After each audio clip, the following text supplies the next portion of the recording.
Hey everyone, ready for a deep dive that could totally change how you think about your life and work? Yeah, we're tackling this awesome book called Designing Your Life. It basically throws out that whole find your one true calling idea. That idea that we all have one perfect job out there just waiting for us to find it. Yeah, totally updated, right? This book is way more like, hey, you have the power to design a life you actually love, which is so much more empowering. Absolutely.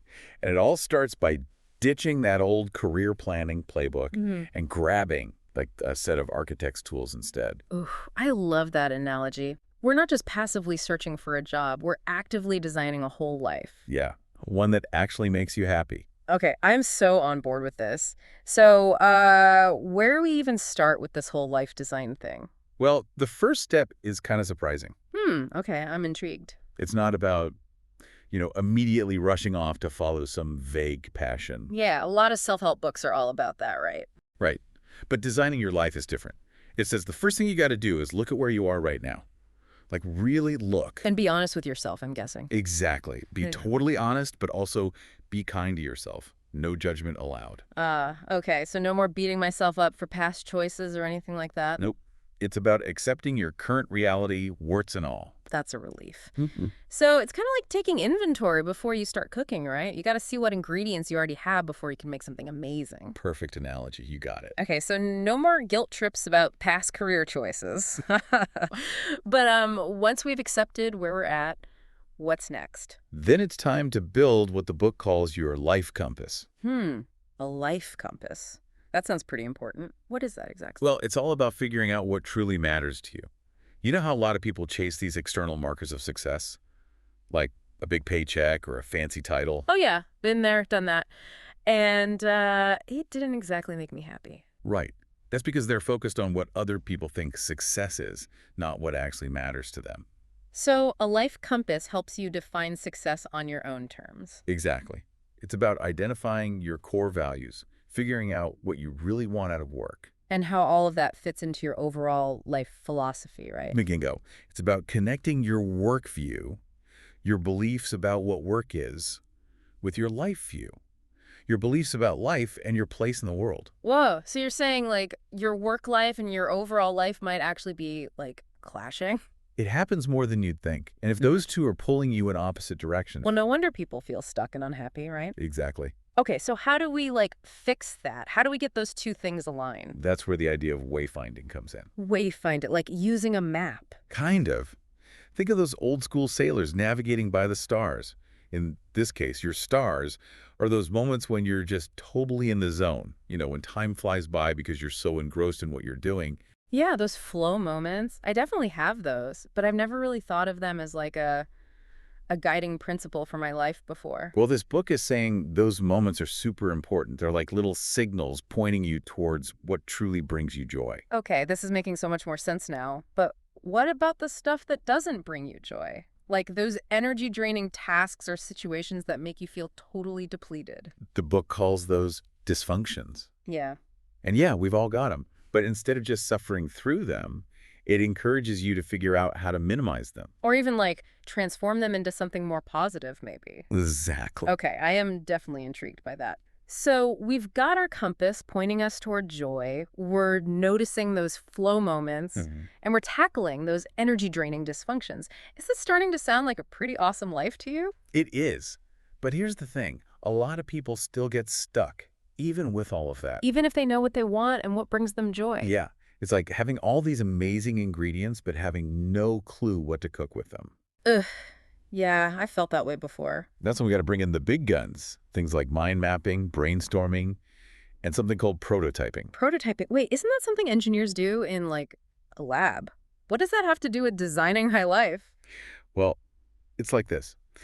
Instead of just keeping those big life ideas in your head, you test them out in the real world. Ah, okay. So like instead of just dreaming about opening a bakery, I'd actually, take a baking class. That's a great example.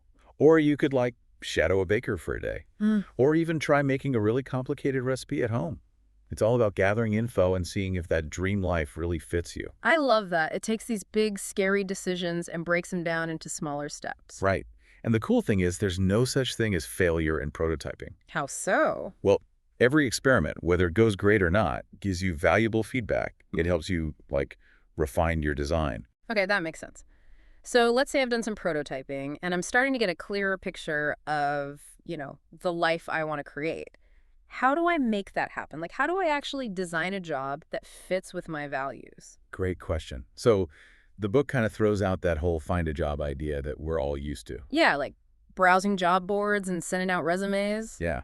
It says you got to be way more proactive. Mm. Instead of finding a job, you design a career that you're actually passionate about. So more like creating an opportunity than waiting for one to show up. Exactly. Yeah. And it all starts with shifting your focus from finding a job to building relationships. Relationships.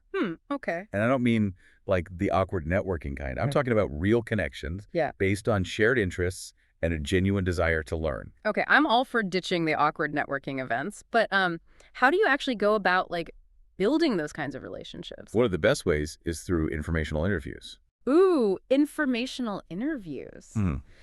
I have to admit, I've always been a little intimidated by those. It feels kind of like you're asking someone for a favor. I get it. Hmm. But remember, most people are actually really happy to share their experiences, especially if they love what they do.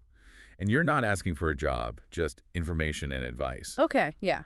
That makes me feel a lot better about it. So how do you suggest like approaching these informational interviews? Well, the book has a ton of great tips on that, like how to find the right people to talk to, how to write a good message, and how to, make the most of that conversation. That's really helpful. Now, what if, like, the perfect job doesn't even exist yet? Can you really design a job from scratch? Absolutely. Think about it. New jobs are being created all the time. You could be the one to create the next one. Whoa, okay. It might mean proposing a new role at your current company or reaching out to other companies with a killer idea. I'm starting to see how this is about way more than just finding a job. It's like taking charge of your career and creating a life that actually reflects who you are. You got it. And the book takes it even one step further with this mind-blowing concept. It encourages you to design not just one life plan, but multiple. Wait, multiple lives? Like, as in more than one plan B? Yeah. Think of it like drawing up blueprints for your dream house. Okay, I'm listening. You could have your likely life, the one that's most likely to happen based on your current path. Then there's your alternative life, what you do if things took a different turn. Okay, so like a backup plan, but more exciting. Yeah. And then there's the really fun one, your wild card life. Wild card. What's that all about? That's the life you'd go for if money was no object. Like your ultimate dream, no matter how crazy it seems. Okay, I am loving this idea. Instead of feeling stuck on one path, you're actively exploring all these different possibilities. Exactly. And the best part is, you can prototype those different life plans, just like you would with any other idea. Test them out, see what feels right. This is blowing my mind. I spent so much time trying to figure out the path, I didn't even consider that there might be multiple amazing paths out there. And that's the whole point of designing your life. It's about being open to the unknown and creating a future that you're actually stoked about. We've covered so much already, like self-assessment, wayfinding, prototyping, and even designing multiple lives. Is there anything else we should know about, like designing a life we love? There is. The book also talks about how important it is to have a strong support network. It's like, we're not meant to do this alone. We need a team of people who believe in us and are there for us. A support network. Okay, that makes sense. We all need people in our corner, right? But what makes that team so important to this whole life design process?